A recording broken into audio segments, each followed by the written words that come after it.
Welcome to our channel easy pharmacy. आज हम लोग फार्मास्यूटिकल इनऑर्गेनिक केमिस्ट्री की उस टॉपिक के बारे में हम लोगों ने पिछले लेक्चर में देखा था कि आखिर ये जो इलेक्ट्रोलाइट्स है कैसे हम लोग के बॉडी में बहुत ही यूनिक क्वांटिटी से डिटरमाइन किए जाते हैं और साथ ही साथ इसकी यूनिक कैरेक्टर के कारण हर एक एक केमिकल में अगर हल्के से के अमाउंट में भी फर्दर चेंज हो जाता है तो शायद ये पूरी फिजियोलॉजिकल सिस्टम को ही बदल के रख देते हैं। तो आइए उसमें से सबसे इम्पॉर्टेंट और सबसे यूनिक कैरेक्टर को देखने की कोशिश करते हैं। वो है हमारा कि प्रिपरेशन आखिर इन इन इलेक्ट्रोलाइट्स को बनाया कैसे जाता है। आज उसमें से सबसे यूनिक चीज जो कि कैल्शियम ग्लूकोनेट होता है। आइए उस कैल्शियम ग्लूकोनेट को पहले देखते हैं कि आखिर है क्या चीज।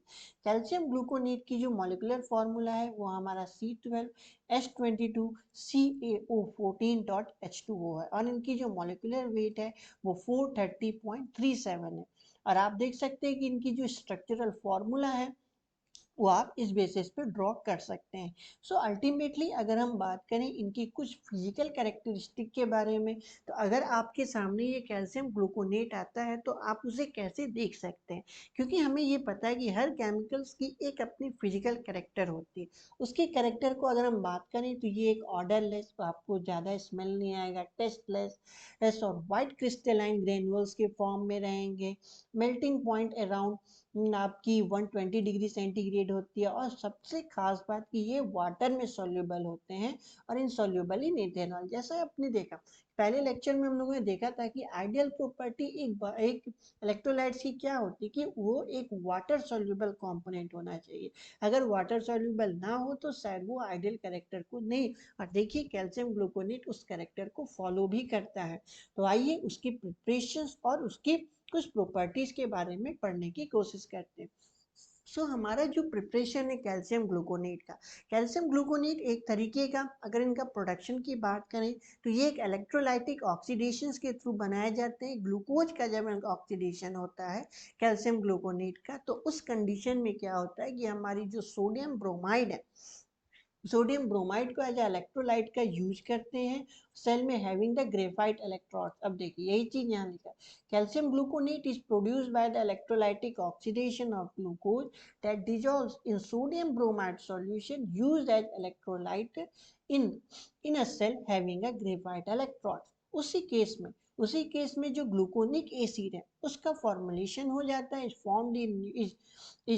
gluconic acid formed is neutralized by the suspended calcium carbonate present in the electrolyte। और फाइनली क्या होता है कि हमारा जो कैल्शियम ग्लूकोनेट है वो फॉर्म हो जाता है इलेक्ट्रोलाइट के फॉर्म में, is recovered by cooling the mother liquid obtained after the recovery of the product is continuously reuse in further batches. यानी कि आप देख सकते हैं, जैसा मैंने कहा था कि इलेक्ट्रोलाइटिक के बेसिस पे आप किसी भी इलेक्ट्रोलाइट्स को डिटरमाइन कर सकते हैं। ठीक उसी तरीके से ये भी हुआ कि जो हमारा कैल्शियम ग्लूकोनेट था, उन्होंने क्या किया कि कैल्शियम ग्लूकोनेट को बनाने के लिए क्या किया कि ग्लूकोज का यूज किया।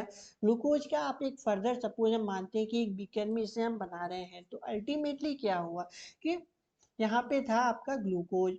इस ग्लूकोज के कारण क्या हुआ था, राइट, ग्लूकोज का डिजोल्व हुआ पहले सोडियम ब्रोमाइड सॉल्यूशन में, फिर उसके बाद आपने ग्लूकोनिक एसिड का यूज किया था, ग्लूकोनिक एसिड फॉर्म हुआ था जो कि न्यूट्रलाइज किया गया था कैल्शियम कार्बोनेट द्वारा। और इसी बेसिस पे यहाँ पे इलेक्ट्रोलाइट्स का यूज करके तब जैसे ही बाइकार्बोनेट का यूज हुआ था तो वापस से कैल्शियम ग्लूकोनेट अपने इलेक्ट्रोड पे जाके अपने पॉसिबल इलेक्ट्रोड पे जाके अटैच हो गया था, और जो बचा हुआ आयंस था उसी को कहा जाता है मदर लिक्विड। वही चीज हमारा था कैल्शियम ग्लूकोनेट।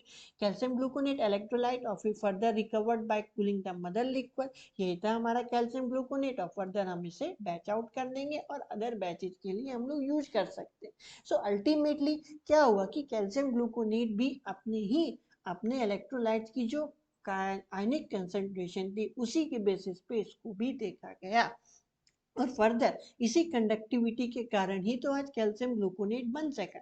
अब ठीक है, अब जैसा मैंने कहा था कि हर चीज की एक यूनिक आइडेंटिटी होती है, इसी कैल्शियम ग्लूकोनेट का फर्दर एस्से किया जाता है। एस्से में एक्चुअल में क्या होता है कि एस्से एक ऐसा प्रोसेस है, फार्मास्यूटिकल एनालिसिस में एक ऐसा प्रोसेस है जिसमें कि जितने भी प्रोडक्ट आज हम लोग देखते हैं, जितने भी ड्रग्स होते हैं, उसमें एक्चुअल कंपोनेंट कितना है, उसी चीज को हम लोग एस से डिटरमाइन करते हैं। और इस कैल्शियम ग्लूकोनेट की क्वांटिटी को डिटरमाइन करने के लिए हम लोग एक कॉम्प्लेक्स ज्योमेट्रिक टाइट्रेशन का यूज करते हैं, जिसमें कि एज ए स्टैंडर्ड हम लोग disodium EDTA solution using carboxylic acid mixture as an indicator का यूज करते हैं। और फाइनली हम लोग कैल्शियम ग्लूकोनेट, इसकी काफ़ी लंबी चौड़ी इसकी प्रोसेस होती है SMA की फर्दर टाइट्रेशन करने के बाद इन कैल्शियम ग्लूकोनेट का हम लोग फर्दर यूज करते हैं। सो अल्टीमेटली हम लोगों ने देखा कि इसकी प्रिपरेशन काफ़ी यूनिक थी, बल्कि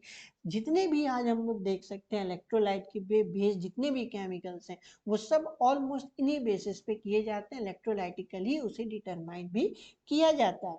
तब अगर हम लोग बात करें कि इन कैल्शियम ग्लूकोनेट्स का यूज क्या है भाई, तो अगर इनका यूज देखें तो एक तो first of all calcium gluconate है तो हमारे बोन्स के लिए भी सबसे ज़्यादा फायदेमंद हो गए। साथ ही साथ इन्हें बेकिंग पाउडर की तरीके से भी यूज किया जाता है। वही चीज यहाँ लिखा, product is of the process of electrolytic oxidation of glucose use as a dietary supplement for the treatment of patient with calcium deficiency. सबसे पहली बात, other than its use as a medicine, calcium gluconate has also found its right place in several other industries.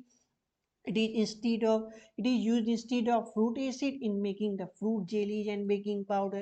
Calcium gluconate provide the base। देखिए इस calcium gluconate का use करके आज हम लोग फेरस ग्लूकोनेट का भी फॉर्मेशन कर सकते हैं, जो कि आयरन डिफिशियंसी वाले पेशेंट्स में यूज होंगे। कैल्शियम ग्लूकोनेट को हम लोग ओरली और पेरेंटल एडमिनिस्ट्रेशन से के बेसिस पे भी इनटेक किया जा सकता है किसी पेशेंट द्वारा, जब उसमें कैल्शियम की डिफिशियंसी हो। और साथ ही साथ और सबसे इम्पॉर्टेंट चीज़ तो ये कि इसे हम लोग एज अ ओरल एंटीडोट भी यूज कर सकते हैं, जब फ्लोरीन और या ऑक्जेलिक एसिड की पॉइजनिंग होती है किसी भी बॉडी में। तो सो अल्टीमेटली आप देख सकते हैं कि जो कैल्शियम ग्लूकोनेट है, वो ना सिर्फ एक तरीके का इलेक्ट्रोलाइट्स के बेसिस से बना हुआ केमिकल कंपाउंड है, बल्कि ये दूसरे के भी एज अ बेस किसी फर्दर बैचेज में भी यूज किया जा सकता है। इनके अलावा सबसे इम्पॉर्टेंट और सबसे कॉमन चीज है वो है हमारे पास ORS। इस ORS का एक ऐसा ये पाउडर फॉर्म में पाया जाता है, बेसिकली ये एफरवेसेंट पाउडर है, ये एक तरीके का, जो कि एक इलेक्ट्रोलाइट्स की तरीके से उस कंडीशन में दिया जाता है जब बॉडी में कोई कॉन्स्टिपेशन हो या इलेक्ट्रोलाइट्स की कमी हो जाती है तब। तो उस इलेक्ट्रोलाइट्स को बनाते हैं हम लोग किस बेसिस पे हैं, इनकी भी एक यूनिक कैरेक्टर देखिए। Following are the Following are the various formula for 1 liter of the ORS। ORS में बेसिक कंपाउंड के रूप में sodium chloride, potassium chloride, sodium carbonate, sodium citrate, anhydrous glucose, glucose pure water का एक unique, अगर हम WHO के basis से बात करें तो इन्हें sodium chloride, potassium chloride, sodium bicarbonate, sodium citrate, anhydrous glucose और प्योर वाटर, इन्हें हम लोग इस बेसिस पे देख सकते हैं कि 3.5 gram for sodium chloride, potassium chloride 1.5 gram, sodium bicarbonate 2.5 ग्राम, और सोडियम सिट्रेट की अगर WHO के फॉर्मूला में देखा जाए तो सोडियम सिट्रेट को नहीं लिया जाता। और एनहाइड्रस ग्लूकोज प्योर वाटर जो कि करीबन 1 लीटर लेना चाहिए, और सबका अलग अलग बेसिस है। यूनिसेफ फार्मूला के बेसिस पे ये अलग वेट का होता है, कॉमन फार्मूला के बेसिस पे जो लेबोरेटरी लेवल पे हम लोग बनाते हैं उनकी अलग बेसिस होती है, बट हाँ सबकी यूनिक है और डिस्टिंक्ट है और यूनिफॉर्म होनी चाहिए। अगर इसमें हल्की सी प्रॉब्लम आती है तो शायद हम लोग का कंपाउंड डिस्टर्ब हो सकता है। So thank you so much, I hope आपको कैल्शियम ग्लूकोनेट समझ में आया होगा। Thank you so much. तो हमारे चैनल को लाइक एंड सब्सक्राइब जरूर करें।